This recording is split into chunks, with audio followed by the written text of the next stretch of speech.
Hi, my name is Nicole Pielage, and I'm an occupational therapist and feeding specialist here at the STAR Institute. And I'm Rachel Balderrama. I'm a licensed professional counselor and feeding specialist.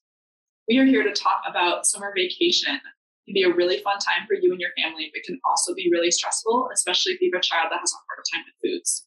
Parents usually see children on vacation fall into one of two camps. On one hand, the novel setting, new people, exciting and fun activities can actually stimulate kids to try foods that they might never have tried at home, where they fall into really predictable patterns. On the other hand, some kids are really thrown off by the change in routine, and you can actually see eating plummet in the first couple days of the vacation. So we have some tips that you can try that can prepare you for before your vacation to help with your child learning about new foods and expecting the changes that are going to happen on vacation. One thing that you can do is check out a different grocery store in your area than you typically go to.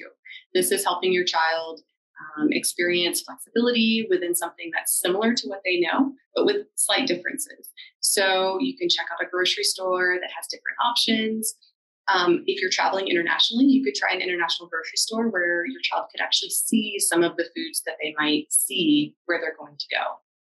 That can be a great opportunity for younger kids just to experience a new environment. And for older kids, they can try, doing a lot more of that problem solving. Okay, my brand might not be there. What is something else similar that I can try? What are some foods that are going to feel like safe foods for me when we're on vacation? That's right. Another similar example is to try a restaurant that has similar cuisine to the place where you're going to go visit. And a very low pressure, fun way to do this can be to actually eat a snack before you go to the restaurant. So there's not a whole lot of pressure to eat, just in case your child is going to struggle to eat, be hungry, and not find anything. Take the edge off that hunger and spend your time perusing the menu and just discussing what things look like, guesses of what things might be like. And then if you're able to order a couple things to have on the table, then it can be fun to explore. Oftentimes when we're going to new places, they may have similar foods, but the seasonings might be pretty different. So thinking about what seasonings work for your child, it can be as simple as something like your child really likes Doritos, they actually make a Dorito seasoning.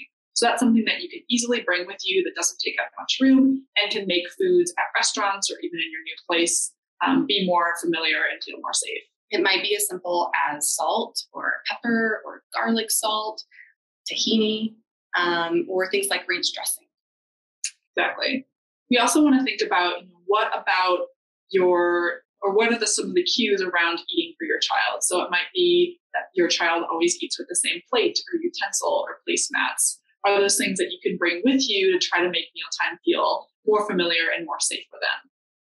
If your child has an active, curious mind and likes to learn, then you can do some exploring online or at a library of the place where you're going to go visit. Especially if you're going to a place where you've never been before, you can spend some time looking up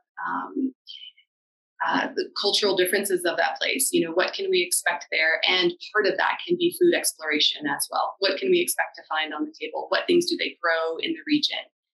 Can be really fun to explore together.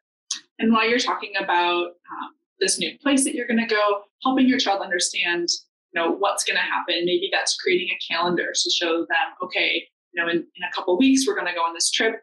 These are the different things we're going to do on the trip. So they have an idea of what's going to happen. For a younger child, it can be creating a social story where you talk about, what's going to happen. You show them lots of pictures. If it's going to be going camping, you can have a picture of the tent and the car and the area you're going to go to. Showing them lots of examples of what to expect when they're there is a great way for both older and younger kids. I think pictures can be really, really helpful. Absolutely. Another thing that you can do to prepare yourself and your child is to think about a plan B. This is something that for some kids, you'll be able to start talking with them before you go. There might be some situations here that are going to be tricky. We might need to problem solve around restaurants or things like that. Some kids, you're going to need to do that more in the moment. So for younger kids, this is where you as the parent will come up with the plan B and know that if the restaurant's not working for your kiddo, that you have this other option that you're going to do. This can be freeing for you and take the pressure off in a situation that you don't know what's going to happen. For kids who are able to do so, allow them to help you come up with that plan, something that you do together that helps give them a sense of control and also lets you know what they think is going to work for them. So you know your child best, thinking about what senses seem to work for them and what are some of the triggers. It might be that that the smell of new environments can be really triggering. And so for an older kid, you can talk about that ahead of time. Man, I know that we might have some different smells if we're going to a big city. What can we do if we smell something we don't like? So they have some tools in their back pocket for what to do when things don't go according to plan. We hope these tips have been helpful, and we hope you have a great vacation.